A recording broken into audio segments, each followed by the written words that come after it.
Hello friends, welcome to my YouTube channel. My name is Fatima Verma and I hope your study are going well. आज का हमारा topic है heredity and environment. इससे पहले हमारा topic था genetics and behaviour, ये हमने कंप्लीट कर चुके हैं।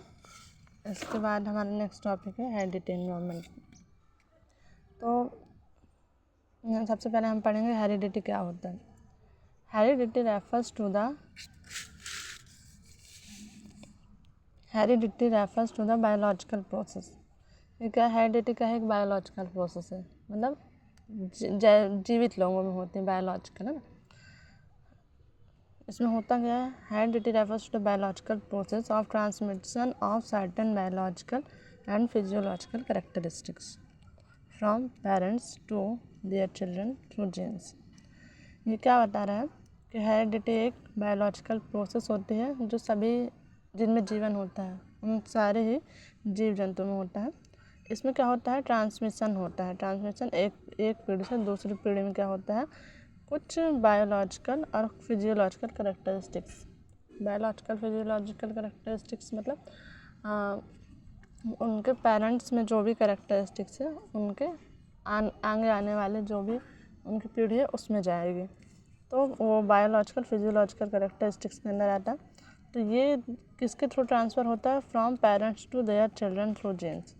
पेरेंट्स से उनके चिल्ड्रन में उनके जीन्स के थ्रू पेरेंट्स से उनके चिल्ड्रन में बायोलॉजिकल और फिजियोलॉजिकल कैरेक्टरिस्टिक्स का जाना ही क्या कहलाता है, हेरिडिटी।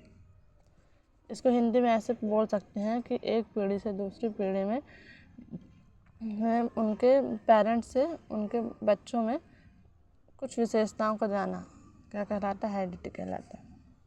ठीक है, कि उनके आँखों का कलर क्या होगा, हाइट क्या होगी, उनके सारी ही जितना स्किन कलर जो भी है, इनका जो भी स्ट्रक्चर है पेरेंट्स से उनके चिल्ड्रन तक कैसे जाएगा, जीन्स के थ्रू जाएगा। इसी प्रोसेस को हम क्या बोलते हैं, हेरिडिटी। ठीक है, इसकी एक डेफिनेशन, दूसरी definition according to dialogues and Holland.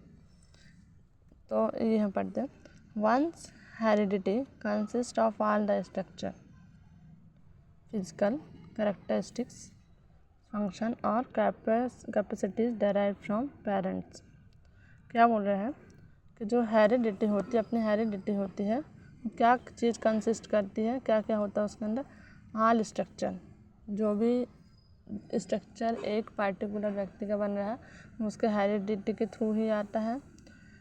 Physical characteristics, height, wait, ये सारी चीज़ें, फंक्शन और कैपेसिटी, उसके अंदर क्या वो फंक्शन करेगा, और उसके अंदर की कैपेसिटीज़, ये सारी चीज़ जो डेराइव से हम लेते हैं, डेराइव फ्रॉम पेरेंट्स से हमारे अंदर आती है, उसको क्या बोलते हैं, हेरिडिटी बोलते हैं। ठीक है, इसके बाद इसके अंदर हम पढ़ेंगे मैकेनिज्म ऑफ हेरिडिटी।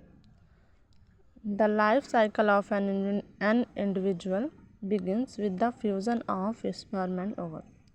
इसमें क्या बताया गया है, किसी एक इंडिविजुअल मतलब व्यक्ति की जो लाइफ साइकिल होती है, बिगिंस मतलब स्टार्ट होती है, कैसे स्टार्ट होती है, fusion of sperm and ovum. Sperm आप जानते हैं मेल पर्सन के अंदर बनता है, ओवम जो होता है फीमेल पर्सन के अंदर बनता है। जब इन दोनों को क्या होता है, मीटिंग होती है, तो उससे क्या बनता है, फ्यूज़न होता है, उससे गैमेट्स बनता है, उसके थ्रू आगे की प्रोसेस होती है ना, बेबी का निर्माण होता है। तो यही वो बताया गया है, जो किसी व्यक्ति की लाइफ साइकिल होती है तो कैसे स्टार्ट होती है, fusion of sperm and ovum.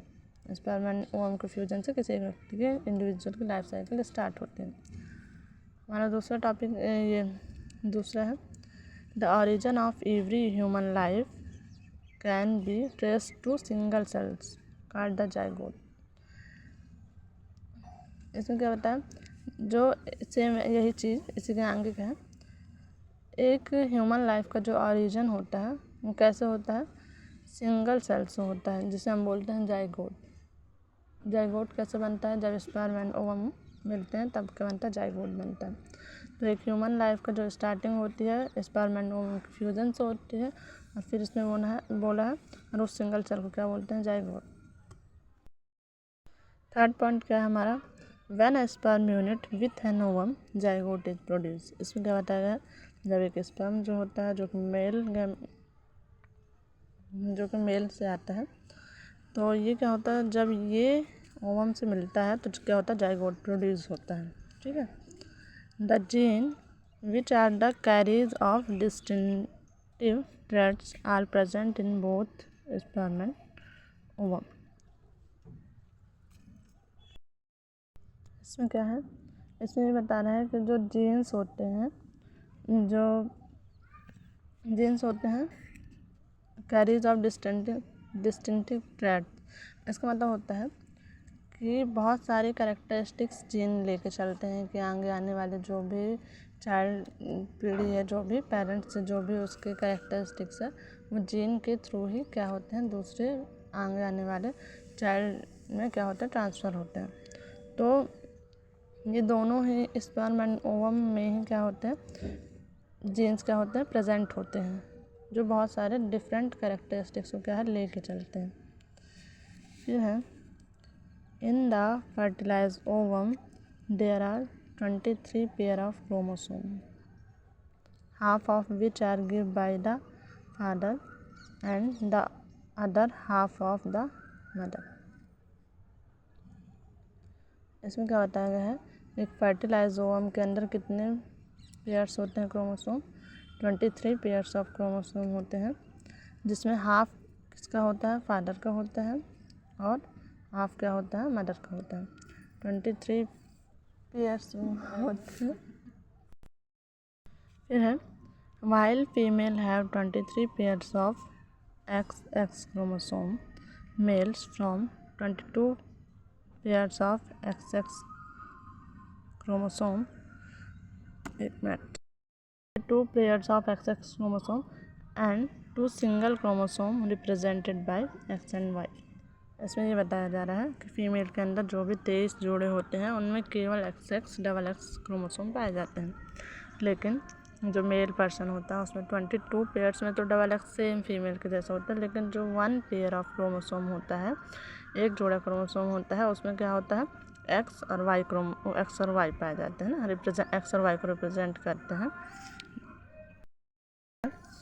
जो कि इसके आगे है X and Y are called as sex chromosome, जो कि एक्स और वाई को ही हम क्या बोलते हैं, सेक्स क्रोमोसोम कहते हैं, because sex depend upon the X and X Y combination. क्योंकि जो भी आगे आने वाली चाइल्ड पीढ़ी है तो उसका वो मेल होगा कि फीमेल, ये ये इस बात पर डिपेंड करता है कि एक्स और एक्स वाई के कॉम्बिनेशन के थ्रू, क्योंकि एक्स का मतलब होता है फीमेल और एक्स वाई का मतलब होता है मेल।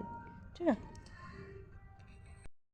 हम इसी चीज़ को चार्ट के थ्रू समझेंगे, जैसे कि जितना भी मैंने पूरा पीछे बताया उसी चीज़ को आगे हम चार्ट के थ्रू समझ रहे हैं। फादर मदर, ठीक है, तो इसमें हम 23 पेयर्स ना लिख के सीधे 23 पेयर मतलब 46, ठीक है, 23 पेयर्स का मतलब क्या हो गया, 46 हो गया, तो 46 में 44 ये हो गया, 44 45 46 मतलब 44 जो है तो सेम है, जो 45 और 46 जो एक जोड़ा है तो हमारा एक्स वाई है, इसमें टोटल 44 हो गए, और एक जोड़ा सारे ही हमारे क्या है एक्स वाई, तो हम इसको अलग से निकाल के हम ऐसे लिख रहे हैं। ठीक है, फिर इसमें हम क्या करते हैं, 44 में 22 इसको लेते हैं, एक इसको लिए 22 और एक्स वाई, क्योंकि फादर क्या है तो एक्स और वाई, और 22 ये सेम होंगे, फिर यहाँ भी सेम 22 यहाँ एक्स, क्योंकि दोनों में क्या होते हैं, सेम होता है। इसको हम क्या करते हैं कि हमारा ये पोर्शन क्या हुआ फादर वाला, ये पोर्शन मदर वाला हुआ, ठीक है, तो इसको अगर हम पहले इससे मिलाते हैं तो क्या होता है एक्स, हम इसको रफ के थ्रू समझेंगे, ये एक बार ये फादर का ये मदर, ये बना तो क्या हो जाएगा 2 to 20 to 24 हो जाएगा, और ये एक्स और एक्स, फिर जब हम इसको इस वाले से मिलाएंगे तो 44 हो जाएगा, और फिर भी डबल एक्स, फिर हम इस वाले को इससे मिलाएंगे तो हो जाएगा 44 एक्स प्लस एक्स वाई, इस वाले को इससे मिलाएंगे तो 44 प्लस एक्स वाई। तो हम क्या देखते हैं, यहाँ एक्स एक्स है, यहाँ एक्स एक्स है, मतलब ये क्या होगा, ये जो चाइल्ड होगी गर्ल होगी, ये भी क्या होगी गर्ल होगी, ये क्या होगी बॉय होगी, ये क्या होगी बॉय होगी। और इसका मतलब 50% गर्ल और 50% बॉयज, टोटल 100% है ना ये चीज़। और यहाँ है mechanism of heredity, women male. Women में क्या आता है ओवम, इसमें आता है स्पर्म। मेटिंग होती है, मेटिंग के बाद क्या बनता है फर्टिलाइजेशन, मेटिंग के बाद क्या होता है फर्टिलाइजेशन होता है, फर्टिलाइजेशन से क्या बनता है जाइगोट बनता है। ठीक है, ये दोनों ही डायग्राम बहुत इंपॉर्टेंट है। अगर आप थ्योरी इतने अच्छे से एक्सप्लेन नहीं कर पाते हैं और आप ये और ये इसके थ्रू डायग्राम के थ्रू एक्सप्लेन कर देते हैं तो आपको पूरे नंबर मिलते हैं। सामने वाले को ये एक्सप्लेन हो जाएगा, ये समझ में आ जाएगा कि आपको पूरा ही एक्सप्लेन है, आपको आता है ना। हेरिडिटी एंड एनवायरनमेंट के अंदर एक हमारा टॉपिक आता है, इसके अंदर का है जनरल लॉज ऑफ हेरिडिटी। ये हम नेक्स्ट वीडियो में करेंगे क्योंकि ये वीडियो ज़्यादा बड़ा हो जाएगा। ठीक है, फिर ये हम करेंगे जनरल लॉ ऑफ हेरिडिटी के अंदर आइडेंटिटी, वेरिएशन, रिग्रेशन। इसी के अंदर हम एनवायरनमेंट भी आगे पढ़ेंगे। फिर उसके बाद का हमारा नेक्स्ट टॉपिक रहेगा ब्रेन एंड बिहेवियर। ठीक है, so friends thank you watching to my video and please like and subscribe my video.